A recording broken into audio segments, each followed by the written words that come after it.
पनीर, दाल, nuts जितना भी खाओ वजन नहीं बढ़ता। ये सीक्रेट है। हम लोग जितना भोजन करते हैं ये बहुत ज्यादा एसिडिक है। इसको बैलेंस करने के लिए हमें क्या करना पड़ता है? अल्कलाइन भोजन हमको करना जरूरी है। अल्कलाइन और एसिडिक क्या क्या है इस पर भी ध्यान देना। जितना अनाज खाते हैं वो सब एसिडिक हो जाता है। सब्जी जो खाते हैं वो अल्कलाइन होती है। अल्कलाइन पानी पीना चाहिए आपको रोज। अल्कलाइन पानी कैसे बनाते हैं पता है? 1 लीटर पानी रखो एक जग में, काकड़ी उसमें डाल दो, 4 पीस छोटे छोटे पीस काकड़ी और छोटे छोटे नींबू के 2 पीस उसमें डाल दो और रात भर रह जाए, सुबह वो अल्कलाइन पानी हो जाता है। फिर 1 दिन 1.5 दिन तक उसको हम पी सकते हैं। और कब पीना चाहिए? सुबह उठ के थोड़ा सा पी लेना। फिर भोजन के बाद तुरंत नहीं पीना चाहिए और भोजन से पहले भी नहीं पीना चाहिए। भोजन करने के बाद 2 घंटे बाद उसको थोड़ा और पानी पी लो। इस तरह से करोगे तो हमारे जो रक्त है वो अल्कलाइन होएगा। ब्लड अल्कलाइन होता है तो ब्लड की अच्छा सर्कुलेशन होता है। फिर मगज का दर्द, जोड़ों का दर्द, सिर में दर्द, ये सब आप देखोगे अपने आप दूर होता है। हल्दी खाते हैं हम, हल्दी बहुत आवश्यक है। प्रतिनित्य हल्दी और अदरक, हल्दी अदरक का अचार बनता है ना, वो बच्चों को भी खिलाओ हल्दी और आप लोग भी सब खाओ। प्रतिनित्य थोड़ा थोड़ा हल्दी और अदरक का सेवन करना चाहिए। हल्दी में एंटीवायरल प्रॉपर्टीज है। वायरल फीवर हो जाता है ना सब जो लोगों को, कितने दिन देखो फिर क्या क्या टैबलेट खानी पड़ती है। कच्चा हल्दी को थोड़ा नींबू के पानी में रखकर उसको खाने लगोगे, तुम्हें वायरल वगैरह की अटैक से तुम अपने आप को बचा सकते हो। ये सब वायरल अटैक होगा ही नहीं। वायरल जितने भी फीवर वगैरह है उस सब के लिए हल्दी दिव्य औषधि है। हल्दी और अमृत ये दोनों हमें लेना चाहिए। तुलसी और आंवला का जो कॉम्बिनेशन है ये बहुत उत्तम है रोग निरोधक शक्ति के लिए। हम लोगों ने ऐसे बता दिया तुलसी का विवाह कर देते हैं। विवाह माने ये नहीं, तुलसी और आंवला को साथ सम्मान करो, उसको शरीर में लेना चाहिए।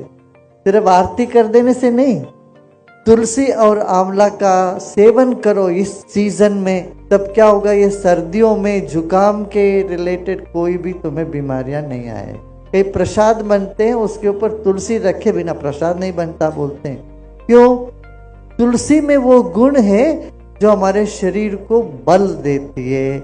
इसमें वैज्ञानिक है। हम क्या करते हैं? सिर्फ एक पद्धति चला देते हैं बिना सोचे बिना समझे। जब समझ के करोगे ना उसका रहस्य पता चलता है। तुलसी और आंवला को साथ में लेना, ये दोनों रोग निरोधक शक्ति, एंटीबायोटिक प्रॉपर्टीज इसमें पूरा है। गुजराती में जितने तली हुई हम सब खाते ना, चिवड़ा खाते हैं, ये सब, इन सब के साथ कड़ी पत्ता रखते हैं। कड़ी पत्ता एंटी कोलेस्ट्रॉल है। कोलेस्ट्रॉल किसी का हाई हो तो बोलते हैं स्टैटिन टैबलेट लो। मैं कहता हूँ बिल्कुल नहीं लेना। वो स्टैटिन टैबलेट से फार्मेसी पैसा बनाती है मगर शरीर का कोई आराम नहीं मिलता। अभी इतने साल के बाद अब अमेरिका में लेटेस्ट रिसर्च है, वो बोल रहे हैं स्टैटिन से नुकसान है, कोई लाभ नहीं है। ये तो हमको पहले से पता। भारत में हम पहले से कहते थे ये स्टैटिन टैबलेट बिल्कुल ही नहीं लेना चाहिए। उसकी जगह क्या लोगे? कोलेस्ट्रॉल बढ़ गया तो कड़ी पत्ता ना चटनी जमी लो। कड़ी पत्ता का चटनी, ढोकला साथे, हांडवा साथे जमी लो। ढोकला बहुत सरस फूड थे। ढोकला में तो सब है, उसमें अमीनो एसिड है, उसमें इडली जैसे है ढोकला, उसमें दही भी है तो शरीर के लिए उत्तम है।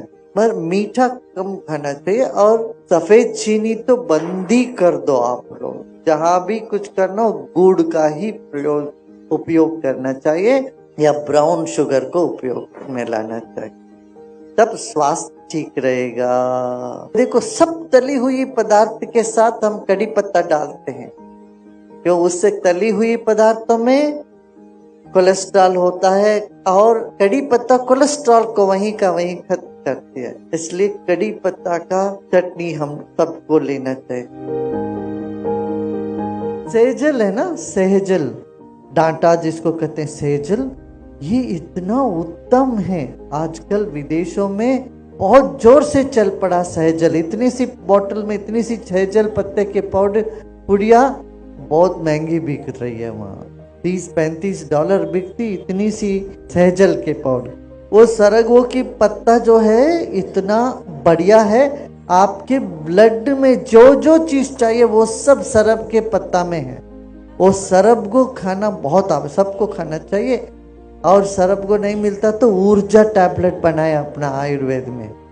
वो सरग को का ही पत्ता अच्छे से निकाल के ऊर्जा टैबलेट जरूर रखना अपने पास, उससे शक्ति बनती है। हमारे शरीर में कोई भी चीज की कमी हो तो ऊर्जा टैबलेट लो, वो ठीक कर देते। ऊर्जा टैबलेट हर तरह की कमी डिफिशियंसी है, कोई बोलता है कैल्शियम डिफिशियंसी, पोटेशियम डिफिशियंसी, कोई बोलेगा तुम्हें बी का डिफिशियंसी है, डी का डिफिशियंसी, किसी भी तरह का डिफिशियंसी ये ऊर्जा खा लो, ऊर्जा टैबलेट, तो उससे वो ठीक होने लगेगा। अब घी मर बनाते हो ना घर में, घी बनाते हो तो सरगवो का पत्ता उसमें डाल देना 2-4, वो भी अच्छा है। ये सब दादी माँ नानी माँ सब करती थी। सरगवो के पत्ते कड़ी पत्ता घी में डालती थी कि नहीं, पहले करते थे वो घी जब बना देते। आजकल हम सब भूल भाल गए वो सब। देखो जो जो जीवन के लिए बहुत आवश्यक है हमने उसको पवित्र माना। क्या क्या क्या हमने पवित्र माना? तुलसी, तुलसी से रोग निरोधक शक्ति बढ़ती है शरीर में। तुलसी हमने पवित्र माना। फिर क्या पवित्र माना हमने? नींबू को बड़ा पवित्र माना। दक्षिण भारत में कोई आते तो उनको पहले नींबू देते हैं हाथ में। नींबू शक्ति का सूचक है, इसलिए देवी मंदिर में आप देखो त्रिशूल के ऊपर एक नींबू रखे रहते हैं। नींबू में शक्ति है, माँ दुर्गा है का निवास है कहते हैं। तुलसी में विष्णु का निवास है। बेलपत्र में, बेल में शिव जी का निवास है। हम एक एक पत्ते को ईश्वर के साथ जोड़ के रखे हैं ताकि वो सारे ईश्वरी तत्व हमारे पौधों में, पत्तों में, फलों में निवास करते हैं। ये बात है, उनका तरंग इन चीजों में होता है। ऐसे जब नर्वस सिस्टम का या पेट का कुछ हो तो बेलपत्र खाते या बेल का फ्रूट खाते हैं। जब फल खाते हो, फल के साथ साथ पूरा सब खाना मत खाओ, फल ही खाना चाहिए, थोड़ी देर छोड़ना चाहिए समय। नट्स और फल एक बार खाना चाहिए। फिर जब पके हुए भोजन करते हो सेपरेट, उस वक्त फल नहीं खाना चाहिए। अब ये विदेशों में क्या करते हैं, भोजन के बाद फल खाते हैं, ये गलत है। आयुर्वेद इसको मानता नहीं है। आयुर्वेद कहता है फल को अलग खाओ, सब्जी को अलग से खाओ, दोनों को मत मिलाओ। भोजन में सिर्फ सब्जी चलता है और नाश्ता में सब्जी नहीं, फल खाओ। और बहुत ज्यादा मोटापा है तो आप कार्बोहाइड्रेट प्रोटीन को अलग अलग टाइम पर खाओ, फिर वजन नहीं बढ़ेगा।